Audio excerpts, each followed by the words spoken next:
Makanya ada kondisi sing ning fikih disebut wujuban fauriyan, wajib yang secara langsung. Lan kula suwun nggih Kangkang sinten mawon sing ngaji kula, nek ana wong murtad utawa kafir masuk Islam ingin ditalkin syahadat, kok ning sarkem ya saat itu juga. Ning mal yo huru yo saat itu juga. Paham ya? Wis bahasa Indonesia lah, pokoknya saat itu juga. Kok soal etika prosesi gak apa-apa di masjid. Gak apa-apa nanti mandi, pokoknya saat itu. Soalnya orang iso bahasa Arab ya, sampean saged basa napa? Basa Jawa nggih pun. Pun yakin dia pangeran sitok, nggih pun mboten tiga malih nggih setunggal nggih pun nabine jenengan pun mboten dewa niki nggih Muhammad nggih saning pun nggih pun wis Islam. Ora kudu bahasa Arab, mboten kudu apa? Bahasa Arab. Biasane kiai-kiai kok bahasa Arab pun niku kula niku kiai pun. Kula niku kiai napa? Ya.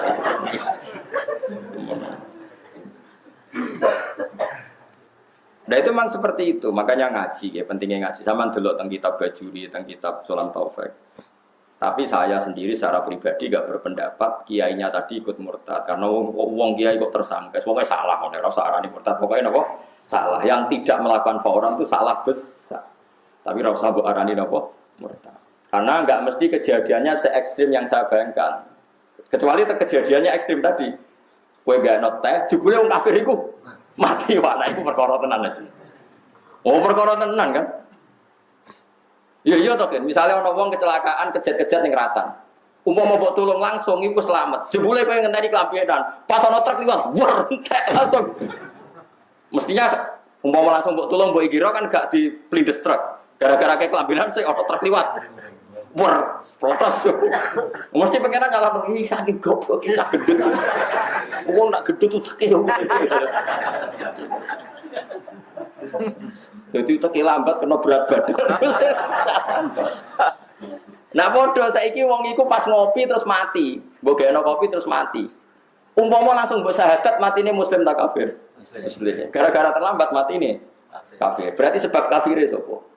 Kiai sing berat badan sing gak iso mikir mah.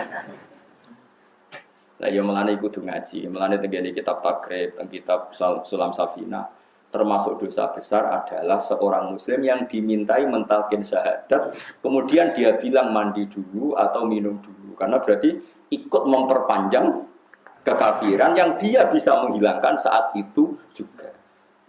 Waduh, ono wong biasa kumpul kebo, kamu bisa menegakkan saat itu juga. Apalagi yang minta walinya kan nggak ada problem, paham ya? Kowe nunggu mau alasannya kumpul-kumpul duit, nunggu-nunggu dulu. Gak penting kita ngilangkan status haram menjadi status halal. Soal prosesi yang engkau senipatin apa proses. Tapi kalau nunggu teng daerah Pantura ngene kula banyak kata tiang alim dadi sepenak. Kula berkali-kali wonten tiang ngoten nggih.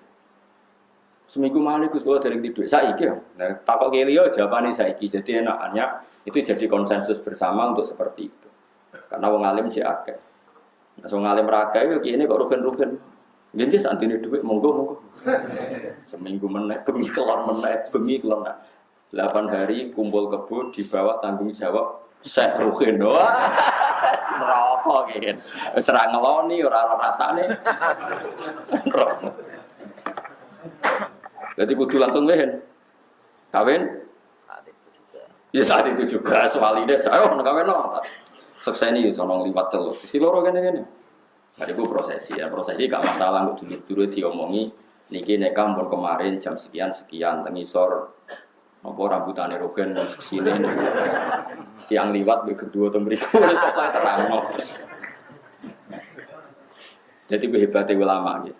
Jadi mereka mengarang kitab-kitab sing jenenge wajib faurian, apa wajib faurian. Ini penting kula aturaken aja sampai agama ini ditunda-tunda. Ya agama ini ditunda-tunda. Mergo ada kemungkinan terjadi ekstrim tadi kaya wong kecelakaan, kejet-kejet, kowe klambinan sik lagi mbok tulung, jebule truk liwat plotes mati. Padahal umpama mbok singkirno, kemungkinannya selamat. Karena kejet-kejet tok ora nganti mati misalnya. Gara-gara ketabrak truk meneh mati. Sama, andaikan tadi tidak ngopi dulu, kemungkinan dia sudah baca syahadat. Mulane ngaji, mulane kula suwun, nanti cita-cita lah. Dia anak sebenarnya alim fikih.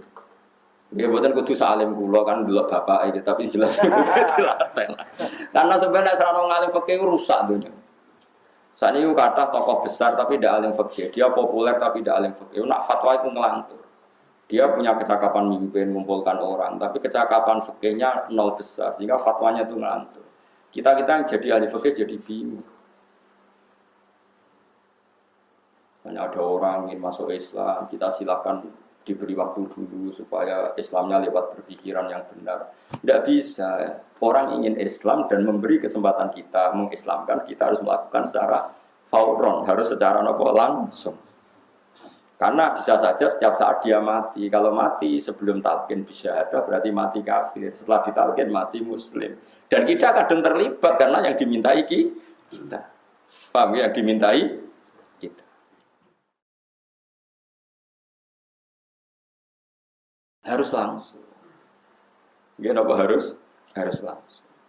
Eleng-eleng ya. Cuma nggih kula ndak sependapat dengan fatwa fikih yang mengatakan kiainya tadi dihukumi murtad karena ikut membiarkan proses kemurtadan 10 menit. Nah niku kula ora cocok. Mbok ora usah darani murtad, darani kiai goblok ta kiai nganggur ta. Ora tepat. Pokoke aja sampai darani napa? Murtad itu keekstriman lah. Kalau itu keekstriman saya ndak sependapat. Tapi kita harus percaya sama teori ilmu tadi. Nah, perasaan Uwais Al-Qarni nggih ngoten, nyawa itu datang setiap saat. Ya makanya dia harus jangan punya sesuatu yang kena hisab. Ane kalau suwun kangkang sing ditakdir sugih, santri kula teng mriki sing ditakdir sugih. Saya yakin donya wae pangeran. Ora usah pokoke ana wong langsung, kowe kadang sudon mbek sing mbok kei. Wis biasa tetep kuasai kowe tapi semua orientasinya ilallah wa fillah walil.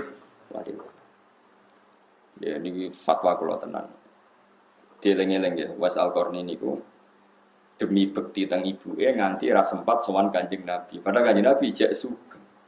Tapi Kanjeng Nabi malah ngomentari utawa dawuhna nak Uwais Al-Qarni niku api-apike tiyang. Padahal ora sowan beliau. Tapi nglakoni perintah beliau rupane wabil walidaini kok ihsan. Ini pelajaran bagi kita-kita orang modern. Kadang sing penting ku seneng kiai ku sing penting golek rai ngarepe kiai. Jadi perintah rapati dilakoni tapi men sowan. Lan termasuk kiai ra seneng disowani yo gara-gara ngono iku. Kadang sowan kiai golek ra ido. Perintah kiai karakter filosofi kiai ini ra dilakoni tapi semangatnya men apa? Sowan. Ini pelajaran Uwais Al-Qarni. Dia ini ra sowan Nabi tapi filosofi ajaran Nabi Birrul Walidain dilakoni. Paham ya? Timbang sowan Kanjeng Nabi tapi malah ora birrul.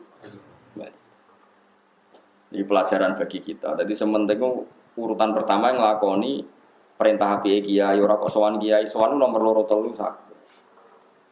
Mane masyhur iku ana sahabat, ya Rasulullah saya ingin jihad derekno jenengan. Jawab Nabi apa? Alaka walidani, apa kamu masih punya kedua orang tua? Qala na'am. Iya masih ya Rasulullah. Qal fa fihi ma fajahid. Kalau gitu kamu enggak usah ikut perang, cukup birrul apa? Ini Nabi, Rasulullah itu afdolul khalqi itu saja bisa mewajibkan, menggugurkan wajibnya jihad karena birrul walidain. Kok kita mau menggugurkan kewajiban birrul walidain mau krono demo ndak bisa, wong sing jihad nderekno Nabi wae. Saged gugur mergo nak orang tua butuh kita baik. Tapi tema-tema tadi saya kira menarik. Mergo sampeyan wis rapati seneng wong tua, kadang anggap wong tua wis problem. Lho kula nate lho ditangkleti tiyang ngeten. Ya wong zaman akhir yen parah tenan. Darani goblok ya goblok, darani laknat ya laknat, tapi piye iku yo mate Nabi berbuat sepuro. Dia itu punya orang tua lumpuh itu sudah 7 tahun. Walhasil orang tuanya akhirnya mati. Mati terus sowan kula Gus wong ibu kula pun mati, Gus kula ge mun tak kathah. Nek kathah apa? Nggih ngrumat Gus lumpuh macam-macam kula ngrumat mun tak. Terus piye? Ya mun dhuwit kula ge telas kathah. Terus piye? Nggih ngoten. Panjenengan takok terus piye terus? Lha terus piye terus maksudnya perasaanmu terus piye? Nggih ngoten. Padahal arti sekolah terang. Kowe iku lem kapitalis iki. Rumah ibu 7 tahun berarti entek akeh. Berarti kayak kapitalis. Iku sing mbok hitung mau entek akeh. Mestine ke bangga. Gus alhamdulillah kula ngurmat ibu ras dina rong dina tapi 7 tahun. Kan keren. Kowe susah ya opo sih dadi wong waras bangga ngamalem ngurmat ibu 7 tahun. Ora kok mbokmu ngrogoti dhuwitmu 7 tahun. Akhirnya nangis terlambat aku serah tertarik nangis kok ngenteni dua raya. Mestinya nak kowe iku wong akhirat, seneng ngapi wong tua kan apik. Durasine tambah panjang, tambah. Apa sih susahnya kita pakai bahasa agama? Wong tua loro 7 tahun, berarti kayak ngamal soleh 7 tahun. Berarti kayak birrul walidain tambah lama kan tambah. Tapi kita ini kapitalistik, yaitu tadi kita yang kita lihat hanya sisi 7 tahun berarti ngentekno. Ayo kan parah. Karena ngentekno duit ra wong tuwa tok masih kowe sehat ngentekno duit. Lah kene rokok ngalung ngidul dengak-dengak ora ngentekno duit. Kowe sumpek sithik marung, sumpek sithik macam-macam. Mau ora ngentekno duit. Soal ngentekno duit ra kudu wong loro, wong waras malah doyan.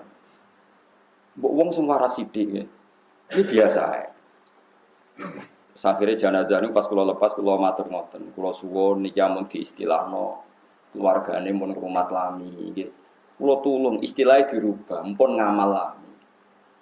Karena salah istilah ini menjadi model perilaku masyarakat. Nanti kalau semua orang istilahkan entek akeh berarti masyarakat nang ngurmat ibuke diistilahno entek. Tapi kalau kita merubah dengan istilah ngamal akeh, prestasi akeh, maka cara pandang akan beda. Karena awal kesalahan adalah kesalahan apa istilah. Kaya ngendikane Imam Ghazali nganti ana wong takabur mergo ngrasa umure tambah. Aku sing tuwa, aku kudu dihormati sing enom. Wong aku luwih tuwa timbang sing enom. Dari Imam Ghazali ku wong goblok sing bener ngene. Umurku wis kalong akeh meh mati. Kowe salah pantes umurmu kalong akeh. Aku wis kalong. Karo saja kaya Rugen wis kalong piro gini. 50 kan? 50. Misalnya swidak kan karek 10 tahun. Memenangi khatam tafsir ora. Sementara cah cilik nak umure 7 tahun saiki lagi kalong 10. Mestinya kita sing hormat cah cilik, umur lagi kalong sithik aku sekalong. Tetapi kita istilahnya itu umur kita tambah. Mestinya istilah sing bener wa umri naqisun fi kulli yaumin, umur kita ini berkurang setiap hari. Karena kalau kita misalnya jatahnya 60, kita sudah 50 berarti sudah kurang 50 tinggal 10. Saya tak takok, umur swidak sebelah koni 50 itu kalong apa tambah? Kalong. Tapi sampean semua istilahkan apa? Tambah. Lah ngono kok ora tambah rusak lho itu. Nah, istilah ulama dhisik ku wa umri uti umur ingsun iku naqisun iku kurang fi kulli yaumin. Ing dalam saben-saben dina. La wa dzambi uti dosa ingsun zaidun fi kulli dadi wa umri napa wa umri naqisun fi kulli yaumin wa dzambi zaidun. Umurku kalong padahal dosaku. Nah, saiki wong gak hen istilah iku umure iku tambah kondi swidak dikurangi 50 loh. Tapi kalau lagi nanti bantah mbek santri. Tapi kan ora lucu, Bos. Misalnya kelahiran 2000, terus saiki umur 2005 tak kok umur saiki tambah piro? Kurang 5 tahun. Ya ono sing bantah yo ono. Ya sing bantah yo goblok tapi yo piye. Ya saiki sing bener ya wis lah sarani tambah lah tapi keyakinane menapa kurang. Pantas-pantasnya melok-melok goblok semua ditambah tapi hatimu pinter maknane napa? Maknane napa? Subhanallah wa bihamdihi 'adada khalqihi wa ridha nafsihi wa zinata 'arsyihi wa midada kalimatihi. Subhanallah